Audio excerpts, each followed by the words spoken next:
Third Lusignan escapee recaptured.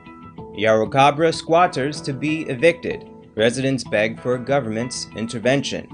Motorcycle thief fatally shot by police. In the region, St. Lucia begins reopening of economy. And internationally, Egyptians angered by recent construction of a highway flyover. Greetings and welcome to another edition of Channel 2 Headline News Update. I am George Gonzalez. Thank you for joining us. A standoff with police this morning left one man dead and his accomplice on the run. BB Backus tells us more in this story. Early this morning, a suspected motorcycle thief was left dead after a shootout with police. 19-year-old Kevin Thomas, called Crosseye of Plum Park Sophia, was shot just around 2:30 hours at Victoria Road, Plaisance, East Coast Demerara.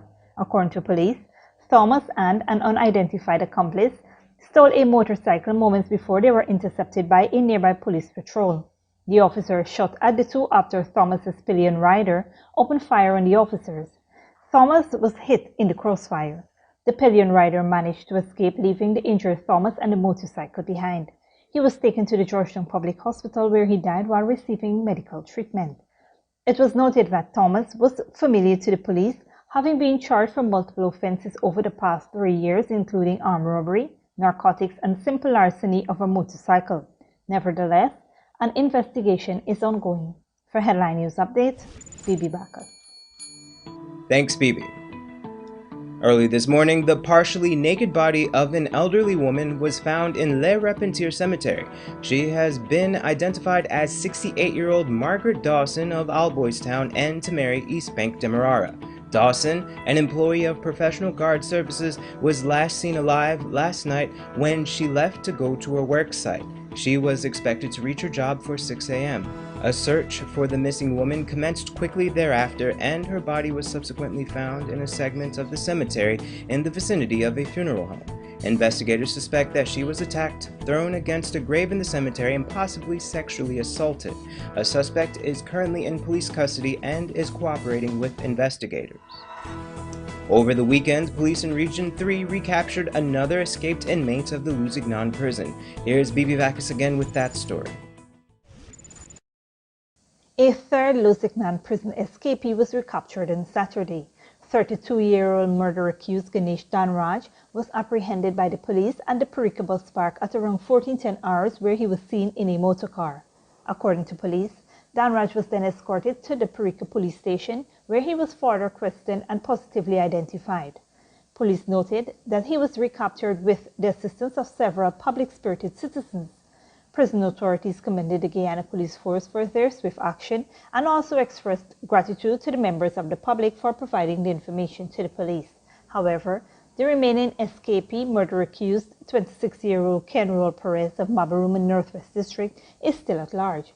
If you have any information that could lead to the recapture of 26-year-old murder-accused Kenrol Perez of Mabaruma, please contact the police on 911 or your nearest police station. For Headline News Updates, BB Backus. Thanks, BB. Stick around. Coming up after the break, Ministry of Business to offer relief to small businesses, and Yarrowkabra squatters to be evicted. Residents beg for government intervention.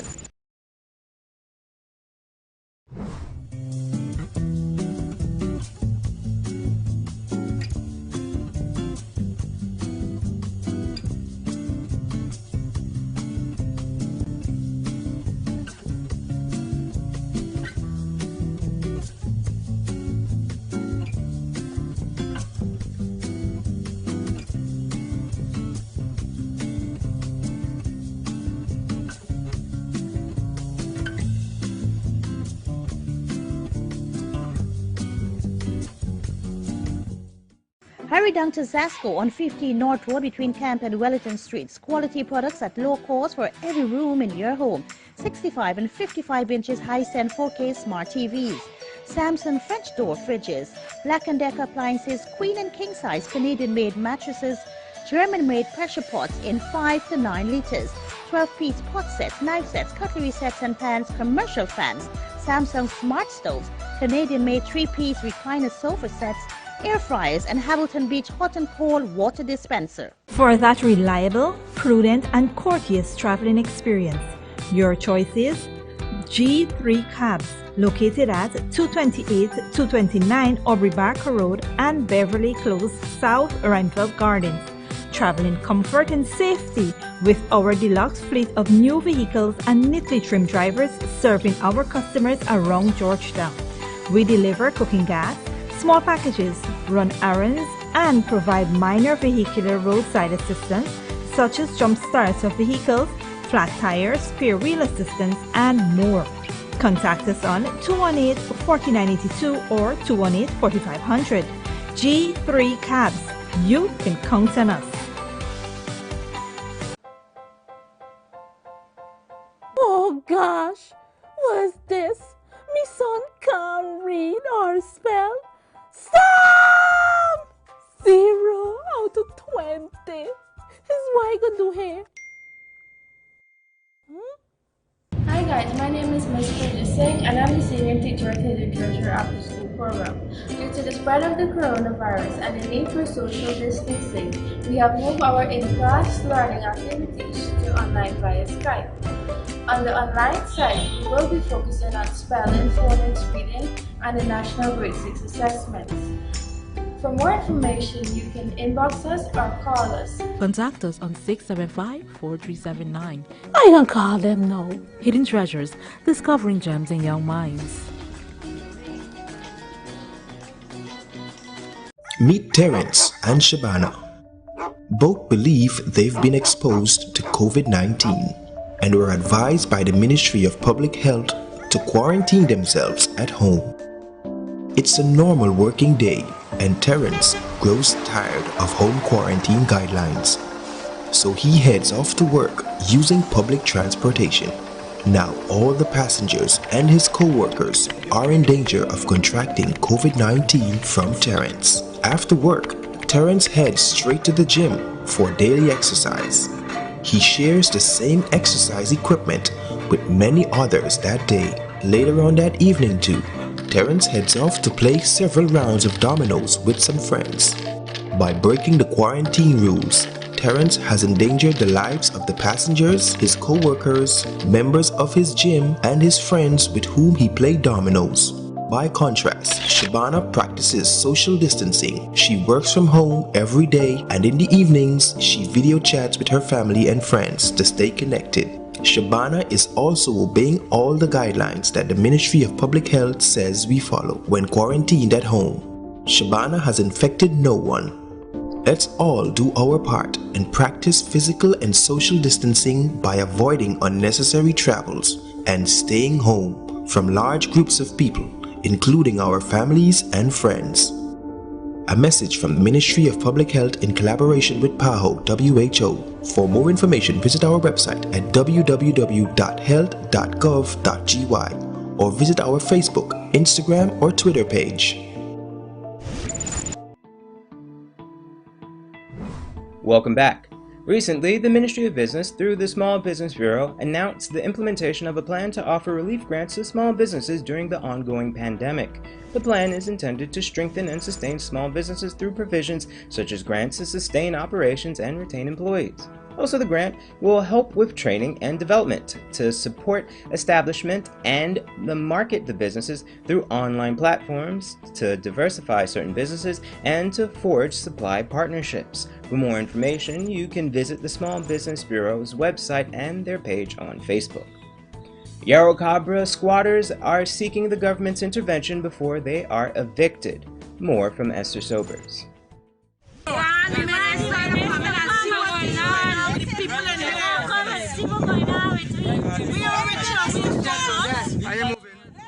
Over 80 squatters living in Circuitville, Yarrowkabra Park are on the verge of being evicted. The land they call home was reportedly leased to a businessman who has begun dismantling houses. The residents are now left wondering where will they live. Good afternoon, Mr. Taylor here. For the past 8 years, I've been living in Circuitville, right? There is a squatting area, you understand, for like 8 to 10 years. three weeks ago, a man by the name of Mr. Bash came into the place claiming that he owns 50 acres in the place. Presented a list that he claimed that it was signed by Mr. Hudson, who's no longer working with the relevant authorities. Mr. Minister, I'm asking, I'm pleading to you, if you could please step in, do something about the situation for us, please. Please. They noted that some persons were given 2 weeks, while others were given a month to vacate. They further claim that this is not the first attempt the businessman has made to evict the squatters. In 2019, a lease notice began circulating in the community. The document, which was seen by this newscast, states Mr. Walid Ali to survey Track A, being a portion of land held under state lease number A21663, which adjoins lands in your custody and or administered by you, end quote. The survey was set to commence on Saturday the 12th of October 2019. When it became aware of the letter's existence, the Neighborhood Democratic Council of Yarrowkabra immediately objected of leasing of 50 acres of land to the businessman. So we're about the third people to look into this case, so you understand me? We want the relevant authorities to take up. We want the relevant authorities to people in the area. Come and see what's going on with me. We are rich and we are you moving? We just want a little thing in the house. We are not giving up a thing here, so you understand me? We ain't giving up the mountain. We giving up the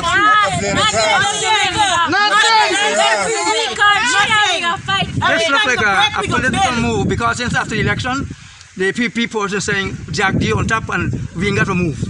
Yes, and that is unfair. Before election, somebody said, oh, when PPP win election, how do we got to move? In 2014, former Minister of State Joseph Harmon had met with the squatters and promised to ensure that their land will be regularized after the Guyana Lands and Survey Commission told the squatters that their occupation was illegal. My concern is, we've been here over 7 years. One election done pass and the next one come and gone. The promise we that how when they win election we will get the land. Now the election win and election come again and nobody get nothing. The promise to regularize, the promise we water, the promise we lease, so many things. We got children going to school. For fetch water is hard because sometimes the distance, if you gotta buy the water, it's $5,000, so you gotta pay for the water. Now they come and the people them know we got the land, they grade it away. Somebody says them own. All the houses they grade away. With the world struggling to fight the ongoing pandemic and the economic fallout that has accompanied it, the Circuitville residents are counting the days before they will be evicted. For Channel 2 Headline News, Esther Sobers. Thanks, Esther. Police are currently investigating the murder of 17-year-old minor Dane Jarrett of Lot 1A, Anns Grove, East Coast Demerara, which occurred at about 3:30 a.m. on Sunday at Peruni Landing, Mazaruni River. Jarrett was allegedly shot in the lower back by a licensed firearm holder who has since been detained and the weapon lodged. The body is presently at Lycan's funeral home awaiting an autopsy. Don't go away. Coming up after the break, St. Lucia begins reopening of economy, and Egyptians angered by recent low-altitude flyover.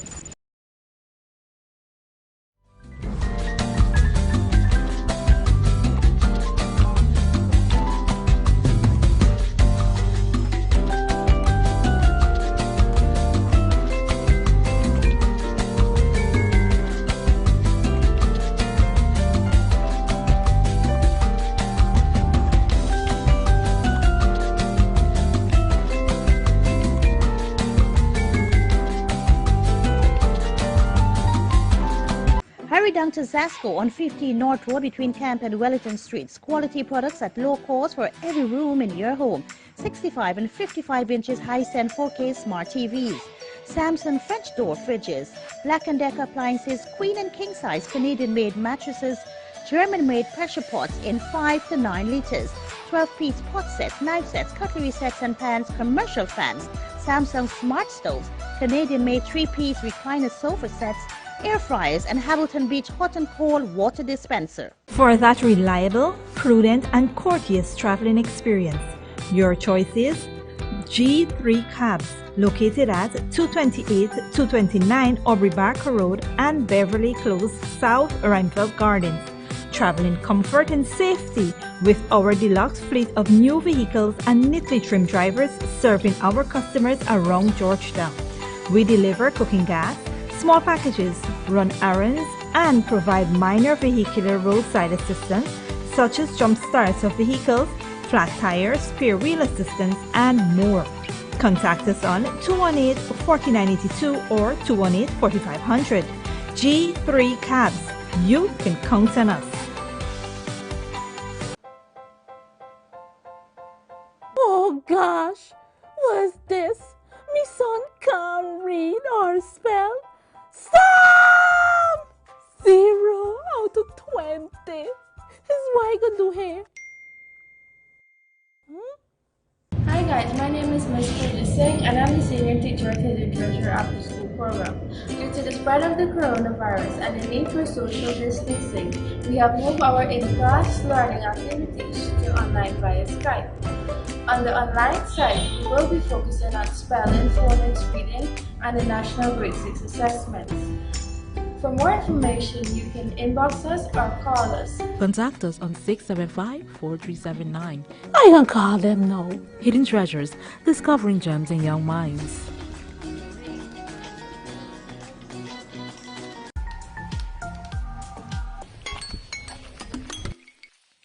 Hey, Radhika.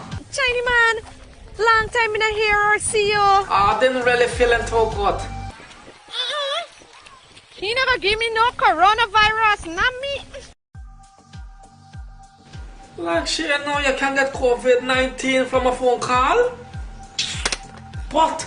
Hear this. When somebody cough or sneeze, they spill small liquid droplets from their nose or mouth. If you get too close, you could bleed in the droplets, including the COVID-19 virus if the person coughing got the virus. And bops! Just like that, you get coronavirus. So, stay at least 1 meter or 3 feet distance between yourself and everyone, especially those who are coughing or sneezing. Or better, stay home and don't go out liming. Hey, Radhika.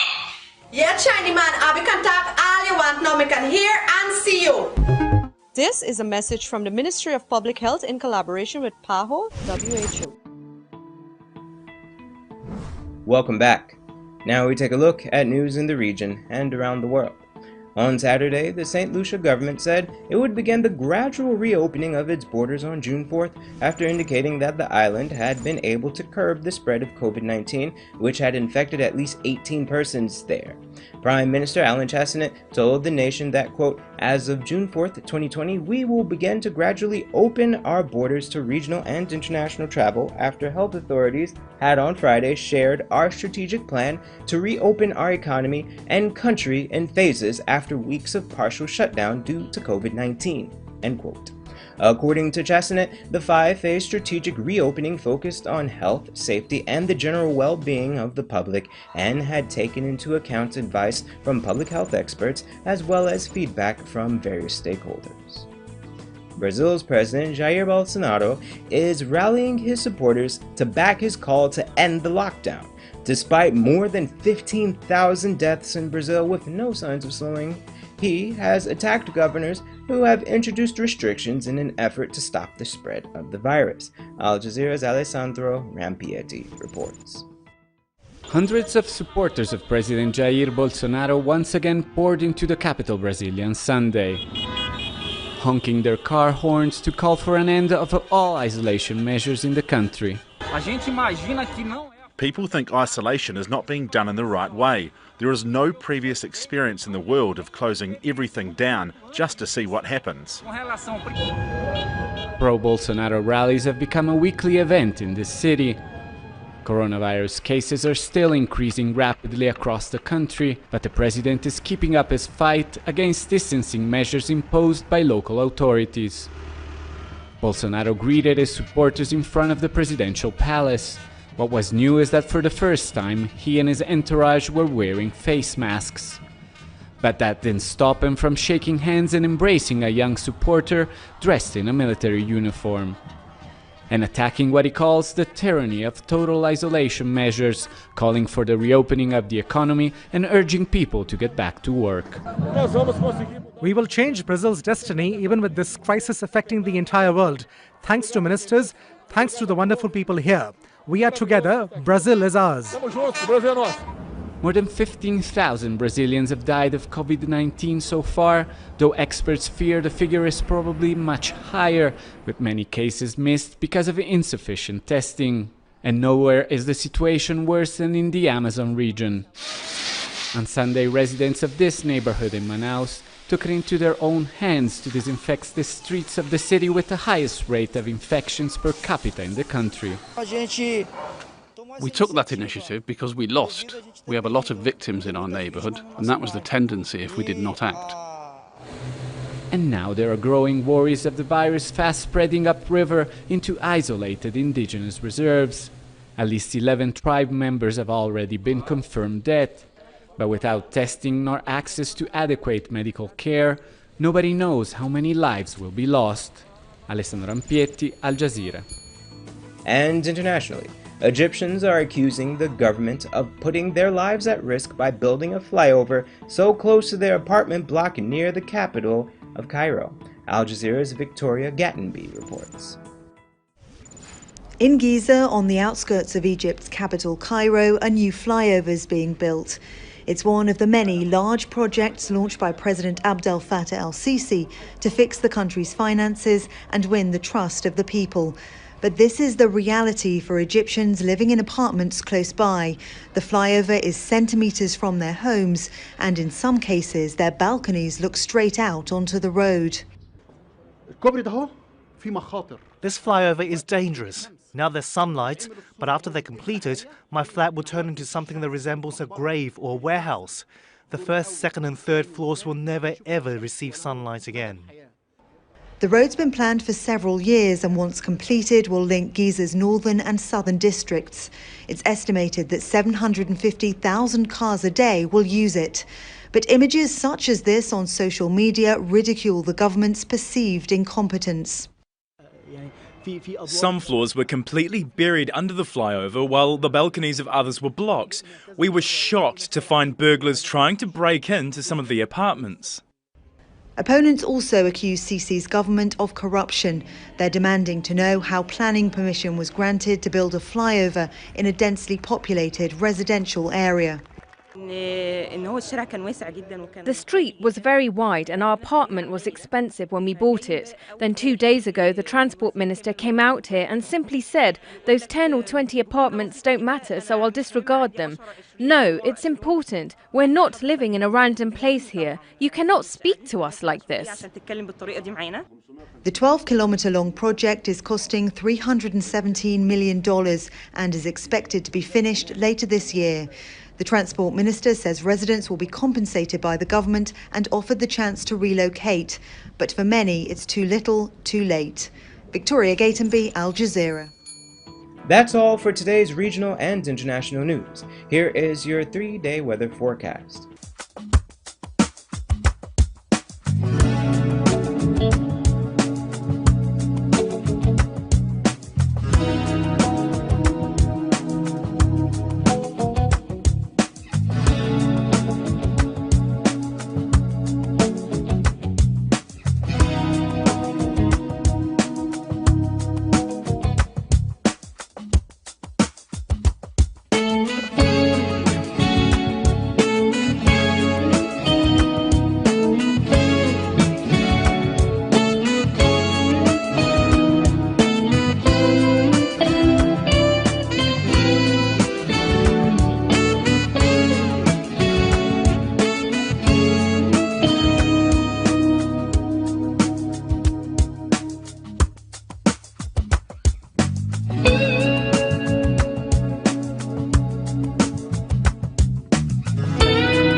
That's it for this edition of Headline News Update.